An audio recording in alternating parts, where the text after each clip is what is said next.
Good morning learners. So as I told you in my previous video that I'll put some videos from class 10 science on this YouTube channel. So I'm today starting with the chapter light. आप लोगों को पता है कि light आपके physics के portion का सबसे लेंथी चैप्टर है और सबसे ज़्यादा मार्क्स कंट्रीब्यूट भी करेगा आपके बोर्ड के एग्जाम में, इसीलिए हम लोग लाइट चैप्टर के साथ ये वीडियो स्टार्ट कर रहे हैं। ओके, मैं कोशिश करूंगी कि लाइट चैप्टर के जितने भी कॉन्सेप्ट्स हैं वो सभी आपको क्लियर हो, तो हम लोग स्टार्ट करते हैं। Okay, the name of chapter is light, reflection and refraction.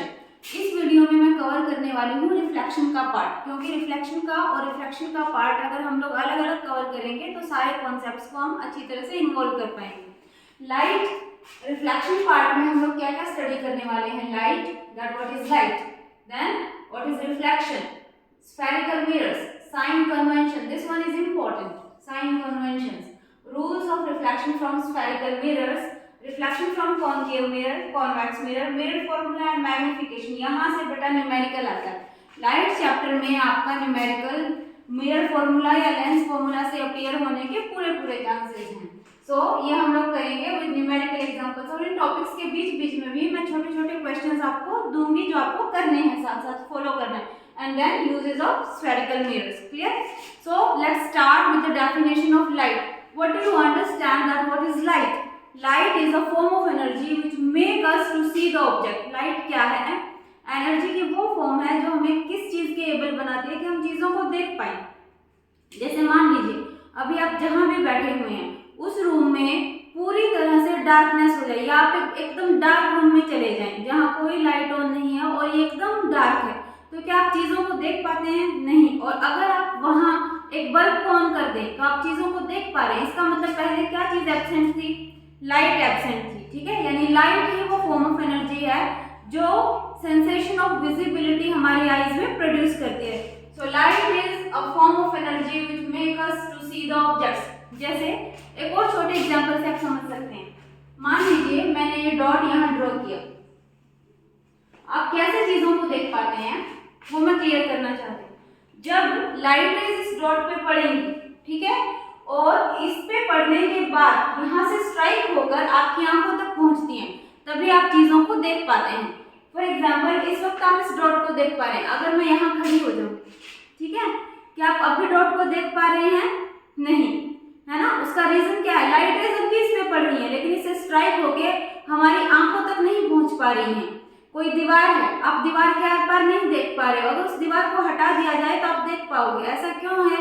क्योंकि उस तरफ जो चीजें हैं उन पे लाइट पड़ रही है अभी जब बीच में दीवार है, लेकिन वो लाइट उनसे टकराकर हमारी आंखों तक नहीं पहुंच पा रही है। अंडरस्टूड? क्लियर है? तो हम कब चीजों को देख पाते हैं? जब लाइट उनसे स्ट्राइक करके हमारी आंखों तक पहुंचती है। Clear? So light is form of energy which make us to see the objects, and how it makes us to see the objects? When light strike with that object and enters into our eyes, then our eyes will be able to see the object. Clear? Okay, next is reflection. Actually light बहुत सारे phenomenon show करती है। Clear है? जैसे reflection, refraction, scattering, dispersion, और जब आप 11th-12th classes में ज़्यादा आगे पढ़ेंगे तो आप लोग सुपरपोजिशन यानी इंटरफेरेंस जैसे फिनोमिना या डिफ्रैक्शन जैसे फिनोमिना भी लाइट के बारे में पढ़ेंगे। एनीवेज हम लोग उस बारे में डिस्कस नहीं करेंगे, will be stick to your syllabus. तो रिफ्लेक्शन क्या है? देखिए रिफ्लेक्ट होना क्या है? रिफ्लेक्शन को हिंदी में कहते हैं परावर्तन। ओके, परावर्तन। इसमें क्या होता है कि मान लीजिए लाइट यहाँ से आई, फॉर एग्जाम्पल एयर मीडियम से आई, यहाँ टकराई और इससे टकराकर वापस एयर में चली गई। यानी क्या हो रहा है? लाइट किसी सरफेस से टकराकर बाउंस बैक हो रही है। क्लियर है? जैसे मान लीजिए मैं आपको एक एग्जांपल देती हूँ, कोई छोटा चौक देखती हूँ मैं एक बार। Okay, let's see, I am having this. Okay, see, is it clear? क्या हुआ कि वो ऑब्जेक्ट जो मैंने यहाँ फेंकी वो इस सरफेस से स्ट्राइक हुई और वापस यहीं आ गई जिधर से मैंने फेंका था। तो रिफ्लेक्शन के बारे में मैं आपको बेसिकली क्या चीज समझाना चाह रही हूँ कि लाइट जब किसी सरफेस से टकराकर वापस उसी मीडियम में, सेम मीडियम में बाउंस बैक करे, phenomenon of bouncing back of light after striking the surface into same medium, यानी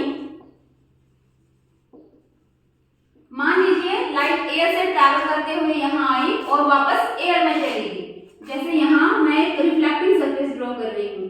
बेसिकली ये जो मैं डिनोशन दे रही हूँ ये प्लेन मिरर के लिए दी जाती है, ठीक है। ये लाइट रे आई, इससे स्ट्राइक हुई और ये वापस इसी मीडियम में चली गई, यानी ये मीडियम सपोज अगर एयर था तो एयर से ही आई और एयर में ही चली गई। बस क्या हो गया कि वो बाउंस बैक हो गई, उसकी डायरेक्शन सिर्फ चेंज हो गई, इट गॉट डेविएटेड, क्लियर। लेकिन मीडियम चेंज नहीं हुआ। आपको क्या ध्यान रखना है रिफ्लेक्शन के बारे में कि रिफ्लेक्शन में मीडियम चेंज नहीं होता। इंसिडेंट लाइट और रिफ्लेक्टेड लाइट जो है वो सेम मीडियम में ही होती हैं, क्लियर है, समझ आ गई बात। तो what is reflection? phenomenon of bouncing back of light after striking a surface into the same medium. This is important, clear है, ठीक। now what is reflection? bouncing back of light after striking। तो ये जो light रे है जो उस reflecting surface की तरफ आ रही है, जिस सरफेस की तरफ आ रही है उसको क्या कहते हैं? Incident light. What is incident light? ये आपको समझना बहुत ज्यादा जरूरी है। या इंसिडेंट रे, इंसिडेंट रे क्या है बेटा? जो सरफेस की तरफ आती है। तो इसकी डायरेक्शन को अगर आप देखें तो ये जो रे 1 है, मैं इसको 1 नाम दे रही हूँ, ये किस तरफ आ रही है? Towards the surface, clear. तो ये क्या कहलाएगी? Incident ray. ये जहां आकर स्ट्राइक करती है उसको क्या कहते हैं? Point of incidence, point of incidence, clear, ठीक है। अब ये जहां पर स्ट्राइक हुई उस पॉइंट पे हमें नॉर्मल ड्रॉ करना होता है, पॉइंट ऑफ इंसिडेंस के ऊपर, क्लियर है। जहां अगर वो स्ट्राइक हुई है वहीं आपको नॉर्मल ड्रॉ करना है। नॉर्मल क्या चीज है? नॉर्मल एक परपेंडिकुलर लाइन है जो इस सरफेस के ऊपर परपेंडिकुलर है। तो मैं ये एक लाइन ड्रॉ कर रही हूँ, एक डॉटेड लाइन ड्रॉ कर रही हूँ जो क्या है? इस सरफेस पे परपेंडिकुलर है। So what it is? This is normal. ध्यान रखना है आपको कि नॉर्मल कहाँ ड्रॉ करना है बच्चों? नॉर्मल ड्रॉ करना है पॉइंट ऑफ इंसिडेंस पे। आप नॉर्मल देखिए, ये लाइन भी तो सरफेस की नॉर्मल है, समझ आ रहा है, लेकिन हमें कहाँ ड्रॉ करना है? पॉइंट ऑफ इंसिडेंस पे ड्रॉ करना है, समझ आ गया। और ये लाइट रे जो इस मिरर सरफेस से या इस रिफ्लेक्टिंग सरफेस से अवे जा रही है वो क्या कहलाती है? Reflected ray. What it? Reflected ray, clear है। यानी जो आपके रिफ्लेक्टिंग सरफेस की तरफ आती है light, that is incident ray, और जो इससे अवे जाती है that is reflected ray. And what is normal? Point of incidence पे खींची गई वो लाइन जो रिफ्लेक्टिंग सरफेस के परपेंडिकुलर है, क्लियर है। अब ध्यान दीजिए, ये नॉर्मल क्यों ड्रॉ किया गया है? What is the use of drawing this normal? Actually में नॉर्मल और इंसिडेंट रे के बीच में जो एंगल बनता है रे, ठीक है, ये क्या कहलाता है? This is called angle of incidence, ठीक है। Angle I is angle of incidence. देखिए मैं हर छोटी छोटी चीज को एकदम इलैबोरेट करके कवर कर रही हूँ ताकि आपके कॉन्सेप्ट क्लियर हो। एंगल ऑफ इंसिडेंस क्या है? As I told you, angle between किस किस के बीच क्या है? Normal and incident ray, normal and incident ray. I hope आपको क्लियर है अभी तक जो मैंने बताया कि पॉइंट ऑफ इंसिडेंस क्या है, इंसिडेंट रे क्या है, नॉर्मल कहाँ ड्रॉ करना है, रिफ्लेक्टेड रे क्या है और एंगल ऑफ इंसिडेंस क्या है। नेक्स्ट, नॉर्मल और रिफ्लेक्टेड रे के बीच भी एक एंगल बन रहा है, ये एंगल क्या कहलाएगा? Angle of reflection. This is angle of reflection, angle of reflection. अब आप इस डेफिनेशन को देखकर खुद से इसको डिफाइन कर सकते हैं कि एंगल ऑफ रिफ्लेक्शन क्या है। क्या है? Angle between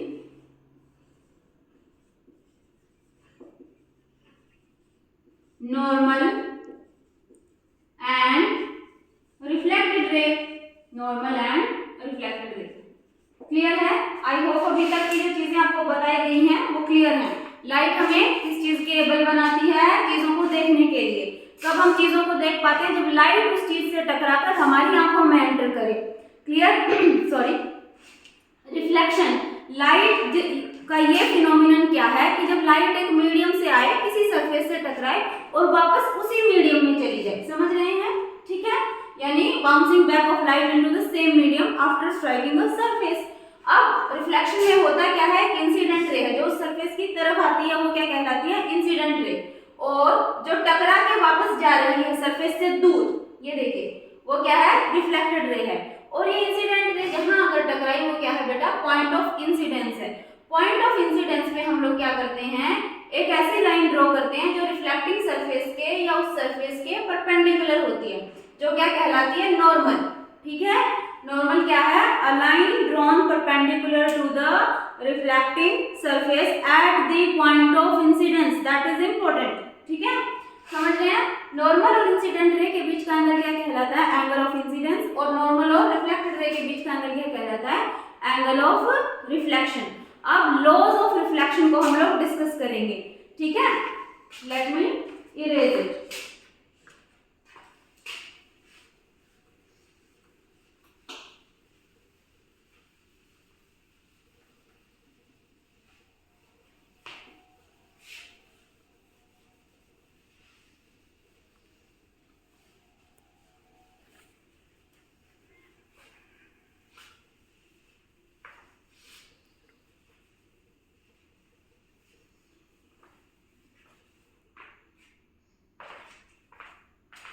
laws of reflection यानी परावर्तन के नियम। रिफ्लेक्शन एक्चुअली जब ये फिनोमिना होता है तो वो दो रूल्स को फॉलो करते हुए होता है, दो लॉज को फॉलो करते हुए होता है, जिसको बोलते हैं laws of reflection. There are two laws of reflection. कितने हैं?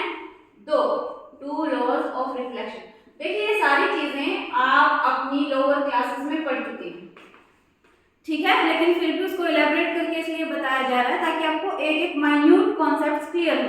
टू लॉज ऑफ रिफ्लेक्शन में से फर्स्ट लॉ क्या कहता है बेटा? First law states that incident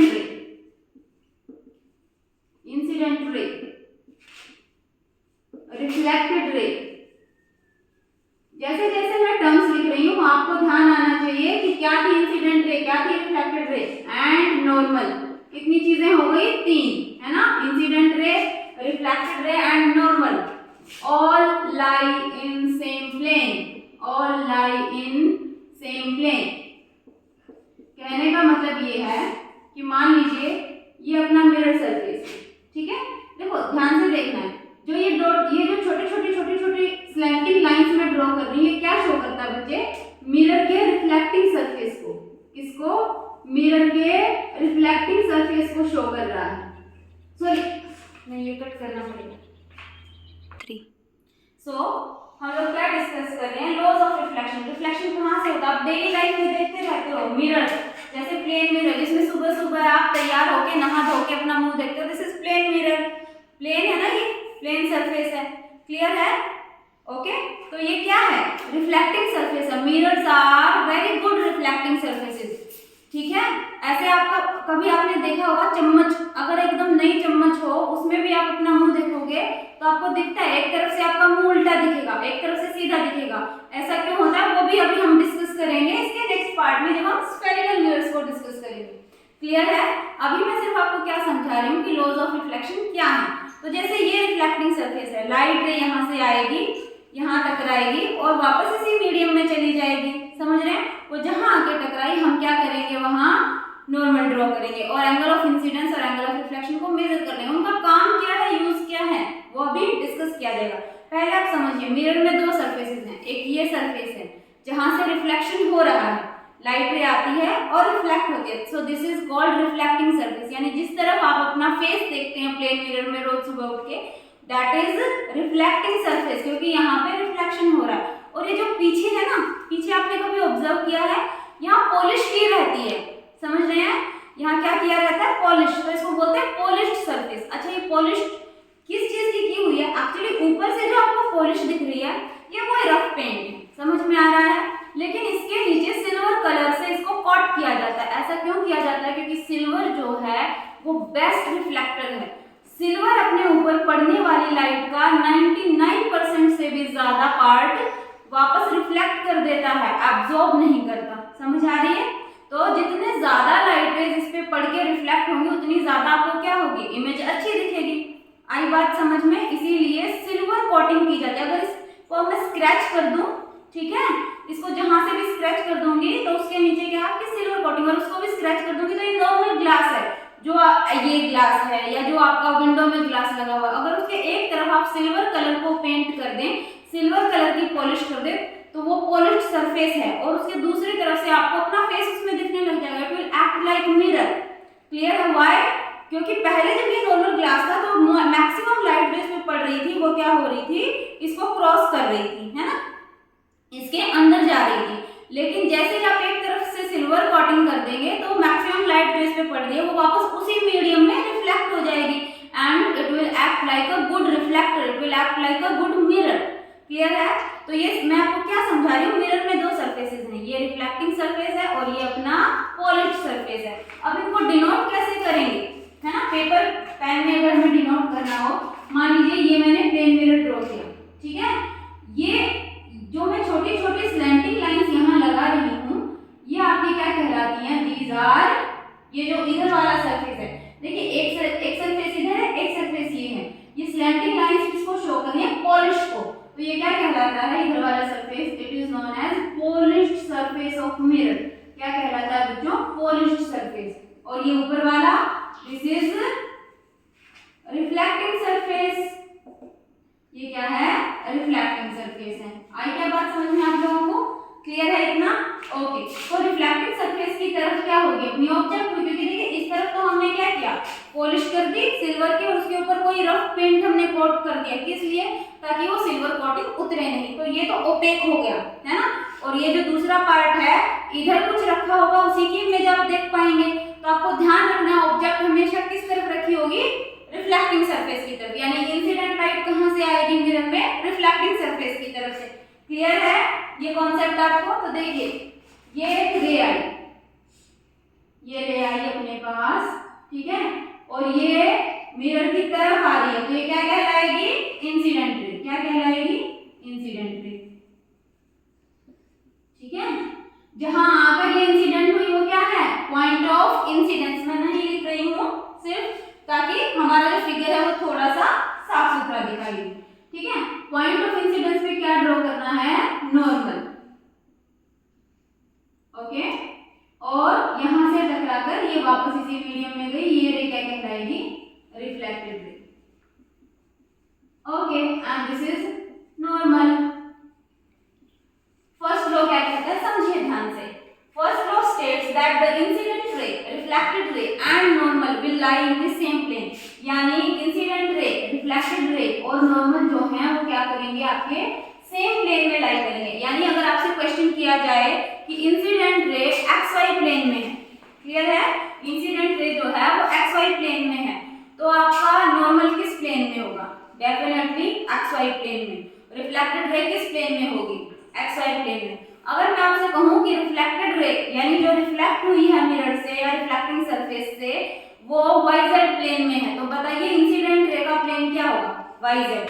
clear है इतना? यानी इंसिडेंट रे, नॉर्मल और रिफ्लेक्टेड रे जो है वो सेम प्लेन में लाई करेंगी। जैसे ये मिरर है तो यहाँ से इंसिडेंट रे आई, इस प्लेन, ये जो प्लेन है, क्लियर है, इस प्लेन में से इंसिडेंट रे आई तो नॉर्मल भी ऐसे ही ड्रॉ किया जाएगा। अगर इंसिडेंट रे ऐसे आई, ये नॉर्मल है और ये आपका रिफ्लेक्टेड रे है, क्लियर है, तो तीनों क्या है, सेम प्लेन में लाई करेंगे। आई होप फर्स्ट लॉ आपको क्लियर है। Now moving next to the second law. देखिए सेकंड लॉ क्या स्टेट करता है, मैं एक बार इसको इरेज कर देती हूँ। Okay, now will discuss second law. देखिए सेकंड लॉ ऑफ रिफ्लेक्शन क्या कह रहा है, सेकंड लॉ स्टेट्स, आपको अपने नोटबुक और पेन आपके पास रखनी है और ये सारे नोट्स आपको प्रिपेयर करने हैं। Second law states that angle of incidence, याद आया क्या था angle of incidence, is always equal to angle of reflection. और एंगल ऑफ रिफ्लेक्शन भी ध्यान आया होगा आप लोगों को। देखिए सेकंड लॉ क्या कह रहा है कि एंगल ऑफ इंसिडेंस और एंगल ऑफ रिफ्लेक्शन एक दूसरे के इक्वल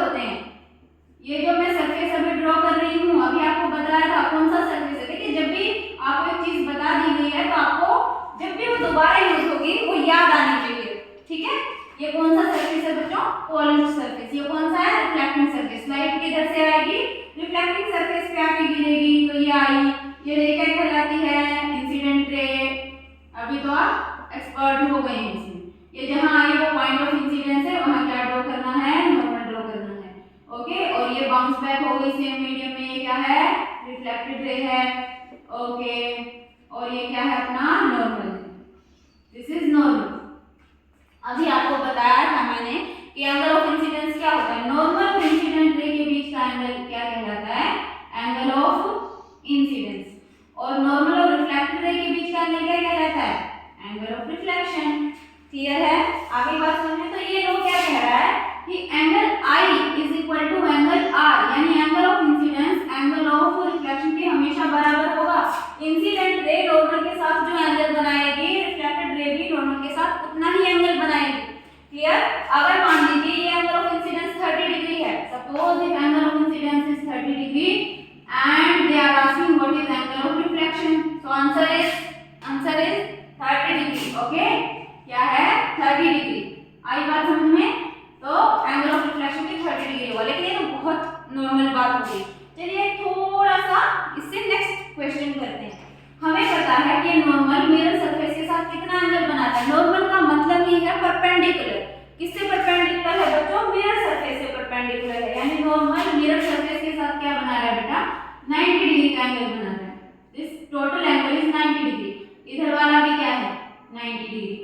अब अगर मान लीजिए हमें कहा जाए, देखिए ये पूरा एंगल 90 डिग्री है, हाँ, और आपसे कहा जाए क्वेश्चन के अंदर कि दिस मच एंगल, दिस है ना, suppose this angle, let us say this angle is 40 degree, this angle is 40 degree. और अब आपसे पूछा जाए कि एंगल ऑफ इंसिडेंस और एंगल ऑफ रिफ्लेक्शन क्या है, तो क्या आप इसका जवाब दे सकते हैं? ट्राई कीजिए एक बार। देखिए इतना एंगल अगर 40 डिग्री है तो ये जो एंगल है बचा हुआ, क्योंकि इन दोनों का सम कितना है? 90 डिग्री है। तो अगर ये 40 डिग्री है तो ये बचा हुआ कितना है? एंगल ऑफ इंसिडेंस जो है वो कितना है? 50 डिग्री है। क्लियर है? तो एंगल ऑफ इंसिडेंस जो है वही एंगल ऑफ रिफ्लेक्शन के इक्वल होता है, यानी दोनों ही हमारे कितने हैं? 50 डिग्री। क्या ये क्वेश्चन आपको समझ में आया? अगर ये नहीं समझ में आया तो मैं एक बार फिर से एक्सप्लेन करती हूँ। देखिए नॉर्मल जो है, दिस नॉर्मल लाइन है ना, ये जो नॉर्मल लाइन है ये क्या बना रही है? मिरर के साथ पूरा जो एंगल है वो 90 डिग्री का बनाती है। नॉर्मल मिरर के साथ 90 डिग्री एंगल फॉर्म करता है। तो अब देखो इंसिडेंट रे और मिरर के बीच का जो एंगल है और इंसिडेंट रे और नॉर्मल के बीच का जो एंगल है वो दोनों